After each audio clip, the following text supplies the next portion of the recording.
بسم الله الرحمن الرحيم اللهم صل على محمد النبي الأمي وعلى آله وصحبه وسلم تسليما। জি মাশাআল্লাহ, আল্লাহ তাআলা বহুত বড় ইহসান আর ফজল ও করম যে আল্লাহ তাআলা আমাদেরকে দিনের নিসবতে একত্রিত করেছেন। এজন্য আল্লাহ তাআলার কাছে লাখ লাখ শুকরিয়া আলহামদুলিল্লাহ আলামিন।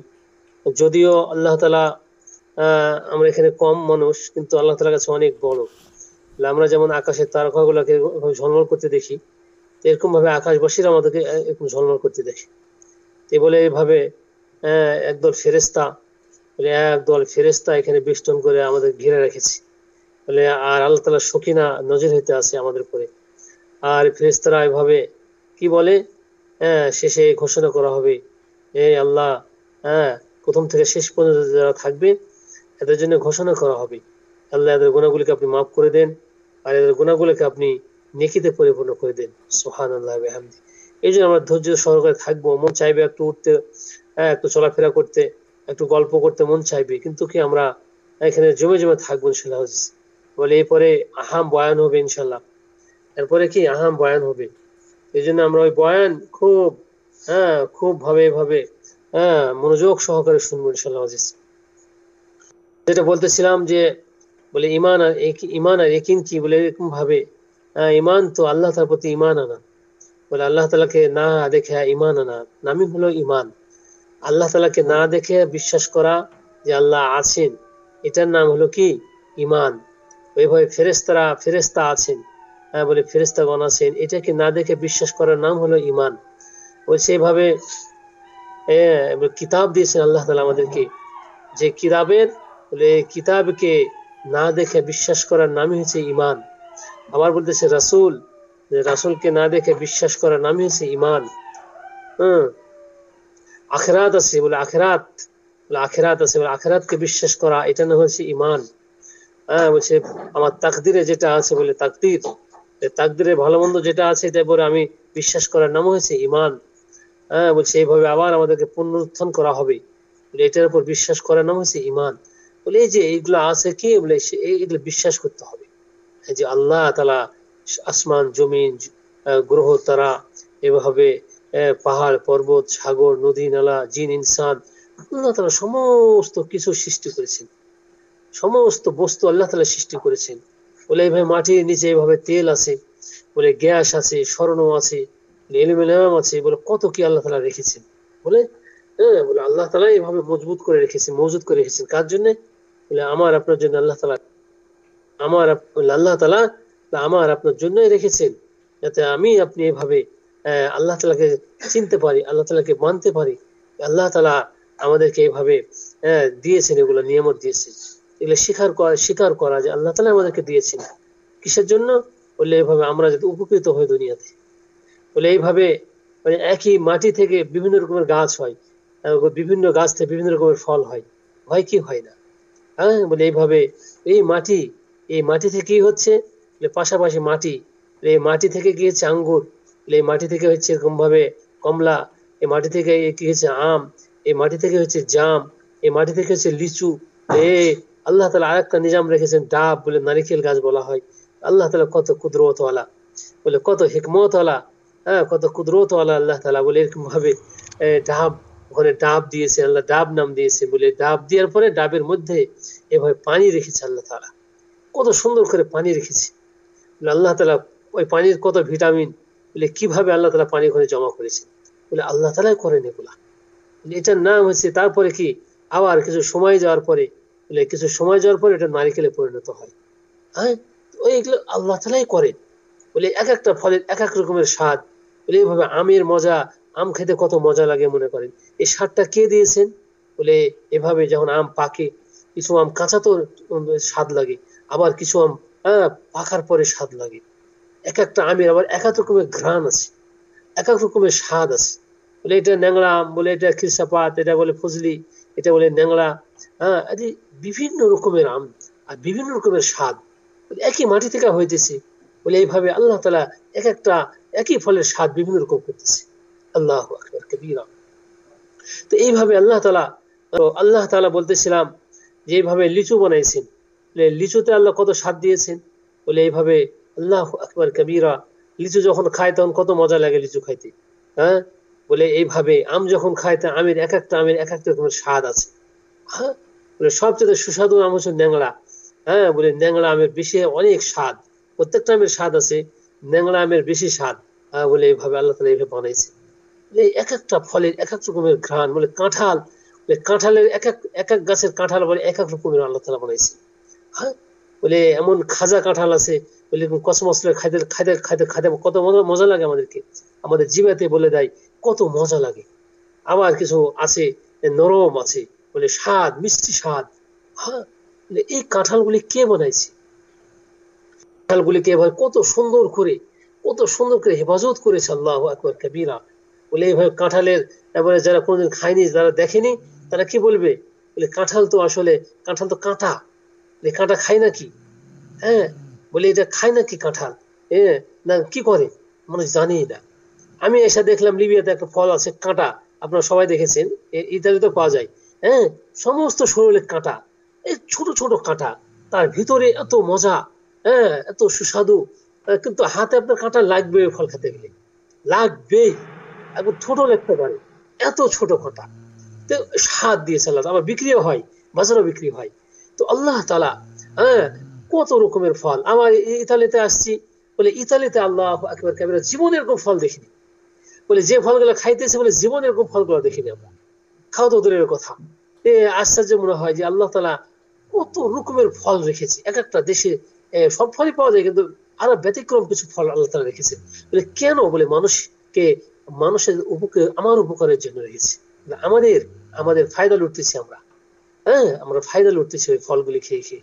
এইরকম ভাবে আল্লাহ তাআলা বিভিন্ন দেশের, একটা গাছ আছে, বিশাল গাছ আছে, হ্যাঁ, ইয়ে গাছের মতো আপনার, ওই শিমল গাছের মতো, কিন্তু ওই ফলটা যখন পেকে পড়ে কাঁটা, ওটা সমস্ত ফলটার কাঁটা, পড়ে যাওয়ার পরে ফেটে যায়।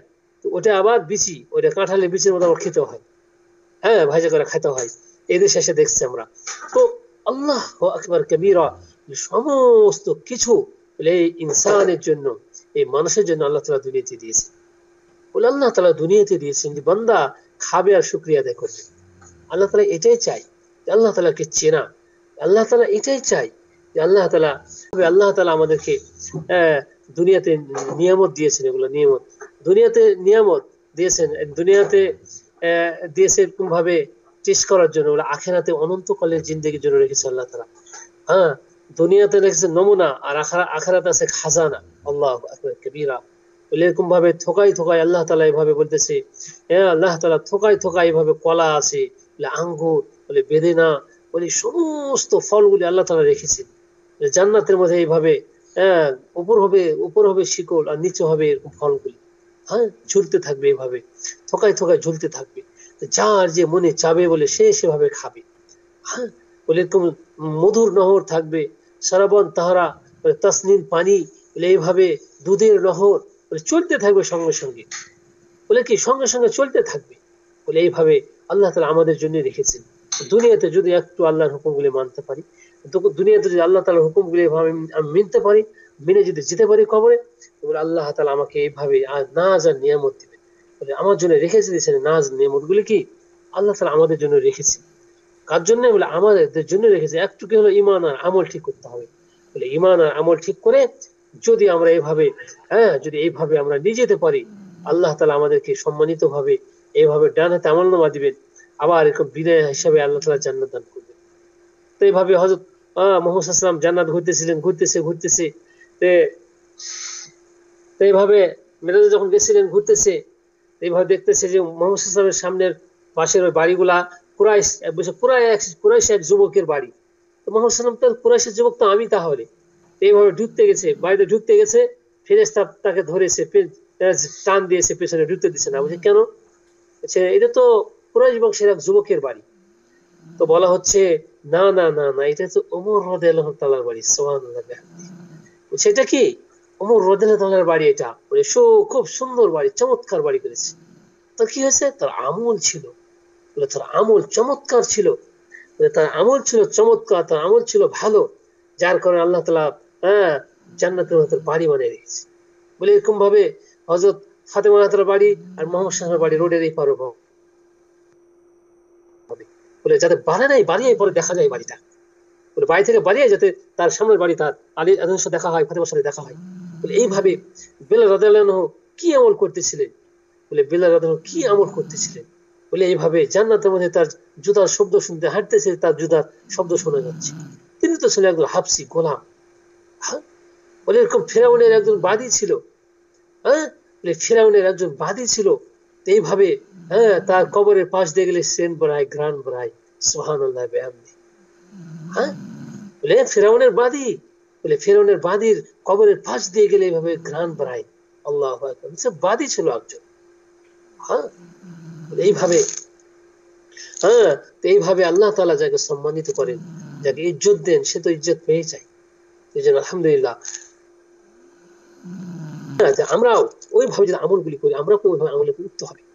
আমরা যখন এরকম ভাবে মোকাম্মেল, যখন এইভাবে আমল করব, এইভাবে আমাদের ওইভাবে এইভাবে আমরা ওরকম ভাবে আমাদেরও কবর থেকে ঘ্রাণ বের হবে, যে আমল করতে পারি, আল্লাহ তাআলা বের করে দিবেন। শর্ত হলো যে আল্লাহ তাআলার হুকুম মানা, মুহাম্মদুর রাসূলুল্লাহ সাল্লাল্লাহু আলাইহি ওয়াসাল্লামের উপর আমল করা। তাহলে কি হবে? আমাদের জিন্দেগি পাকিজা জিন্দেগি হবে, বলে দুনিয়াও সুন্দর হবে, বলে আখিরাতও সুন্দর হবে। বলে দুনিয়ার জিন্দেগি সুন্দর হবে আর আখিরাতের জিন্দেগিও সুন্দর হয়ে যাবে। হ্যাঁ, এরকম পাকিজা জিন্দেগি মানে আমলের উপর উঠা আমাদেরকে। বলে এরকম ভাবে ছোট থেকে ছোট যাতে আমার, বলে ছোট থেকে ছোট আমলও যাতে ছুটে না যায়, বলে চুলের চাইতে চিকন আমলও যাতে ছুটে না যায় আমার। বলে এরকম ফরজ তো আছেই, ওয়াজিব সুন্নত তো আছেই, বলে এরকম ভাবে সুন্নত তো আছে, ওয়াজিব সুন্নত তো আছে, বলে নফলও যাতে ছুটে না যায়, বলে মুস্তাহাবও যাতে আমার কাছ থেকে ছুটে না যায়। বলে চুলের চাইতে চিকন আমল যাতে আমার কাছে ছুটে না যায়, তখন আমি এভাবে আমল করতে পারবো। আমল করা আমার যদি আমার নেকি হবে। হ্যাঁ, ওরকম ভাবে তাহাজ্জুদ নামাজ পড়া, তাহাজ্জুদ নামাজ পড়লে তো বুজুর্গি হওয়া যায়। সমস্ত সমস্ত নামাজের চাইতে দামি নামাজ তো দামি সবই, ফরজ নামাজের পরে তাহাজ্জুদ নামাজ হলো দামি। এই জন্য আমরা তাহাজ্জুদ নামাজ পড়ার চেষ্টা করব। আসল বুজুর্গি হলো, কেউ যদি বুজুর্গ অর্জন করতে চায়, সে যেন তাহাজ্জুদ নামাজ পড়ে, তাহাজ্জুদ নামাজ পড়তে হবে, তাহাজ্জুদ নামাজ পড়তে হবে। হ্যাঁ, বলে এরকম ভাবে রাত 2টা, বলে রাত 2টা, 2 রাকাত নামাজ, আর বলে এরকম ভাবে 2 হাত উপরে, 2টা হাত, আর এরকম চোখের 2 ফোঁটা পানি। বলে রাত 2টা, বলে 2 রাকাত নামাজ, 2 হাত উপরে তুলে দোয়া করতে হবে, আর চোখের 2 ফোঁটা পানি, 2 চোখের 2 ফোঁটা পানি, বাস। যদি আমরা এইভাবে আমল করতে পারি, আমাদের জিন্দেগি কি হবে? আমাদের জিন্দেগি পাকিজা জিন্দেগি হবে, দুনিয়াও সুন্দর হবে, আখিরাতও সুন্দর হবে। আলহামদুলিল্লাহ, শর্ত হলো যে এরকম ভাবে আল্লাহ তাআলার রাস্তায় বের হতে হবে। আল্লাহ তাআলার রাস্তায় বের হয়ে নিজের জান মাল সময় দিয়ে জান ও মালের সঠিক ইস্তেমাল শেয়ার করতে হবে। বলে নিজের জান মাল সময় দিয়ে বলে এইভাবে শিক্ষা করতে হবে। ঘরে বসে থেকে আল্লাহকে পাওয়া যাবে না, বলে ঘরে বসে থেকে আল্লাহকে পাওয়ার জন্য বের হতে হবে। বলে এরকম ভাবে যারা হাফেজ হয়েছেন, মাওলানা হয়েছেন, মুফতি সাহেব হয়েছেন, মুহাদ্দিস হয়েছেন, বলে এরকম ভাবে সাইফুল হাদিস হয়েছেন, বলে বাড়িতে বসে থেকে কখনো হওয়া যায় না। বলে এরকম হয়নি, এরকম মাদ্রাসায় যেতে হয়, দেশ থেকে দেশান্তর হতে হয়। যারা ডাক্তার হয়েছেন, বলে এইভাবে বাড়িতে বসে থাকা হয়নি। ছোট থেকে স্কুলে পড়তে হয়েছে, হাই স্কুলে পড়তে হয়েছে, বলে এরকম ভাবে ইঞ্জিনিয়ারিং, এরকম ভাবে ইঞ্জিনিয়ারিং ডাক্তারের পড়তে হয়েছে, মেডিকেল কলেজে ভর্তি হতে হয়েছে, তারপর ডাক্তার হওয়া যায়। বলে যখন ইঞ্জিনিয়ার হয়, ইঞ্জিনিয়ারিং কলেজে ভর্তি হতে হয়। যখন এরকম ভাবে দামি দামি ডক্টর যখন হয়, ডাক্তারি লাইনে পড়তে হয়। হ্যাঁ, তাছাড়া কিছুই হওয়া যায় না, তার কিছুই হওয়া যায় না। বলে এইভাবে বাড়ি থেকে বেরিয়ে যেতে হয়, বাড়ি থেকে বের হয়ে কিছু হয় না। বলে একটু আমি যে চুলা ধরাবো যে ম্যাচ, বলে ম্যাচের জন্য আমাকে কি করতে হয়? আমার জান মাল সময় নিয়ে বের হতে হয় একটা ম্যাচের জন্য। একটা ম্যাচের দাম কত টাকা? 58 টাকা হয়, 1 টাকা 58 একটা ম্যাচের দাম। এটার জন্য আমাকে কদম মারতে হয়, আমার জান মাল সময় নিয়ে যেতে হয় দোকানে। বলে আমি এরকম ভাবে আল্লাহ তাআলা আমাকে জান্নাত দিবেন, আমাকে কত পরিশ্রম করতে হবে, আমাকে কত পরিশ্রম করতে হবে। হ্যাঁ, তো এই জন্য আমাকে নিজের জান মাল সময় নিয়ে আল্লাহর রাস্তায় বের হতে হবে। বের হয়ে এরকম ভাবে যখন আমি এরকম ভাবে আল্লাহ রাসূলের কথা বলবো, শুনবো, এইভাবে আমার জেহেনের মধ্যে আল্লাহ তাআলা এই কথাগুলি ঢুকাই দিবেন, আমার অন্তরের মধ্যে এই কথাগুলো ঢুকাই দিবেন। আর আস্তে আস্তে আমি এই আমলগুলি করতে পারবো। তখন কি আমি আমলগুলি আমি করতে পারবো, আমলগুলি আমার জন্য সহজ হয়ে যাবে। এই জন্য আলহামদুলিল্লাহ আমরা চেষ্টা করি ইনশাল্লাহ, যে জায়গা থেকে আছি, যে অবস্থা আছি না, আল্লাহ তাআলার রাস্তায় বের হতে হবে। মাশাআল্লাহ জামাত চলে এসছে, তো অনেক জামাত চলে এসছে আলহামদুলিল্লাহ।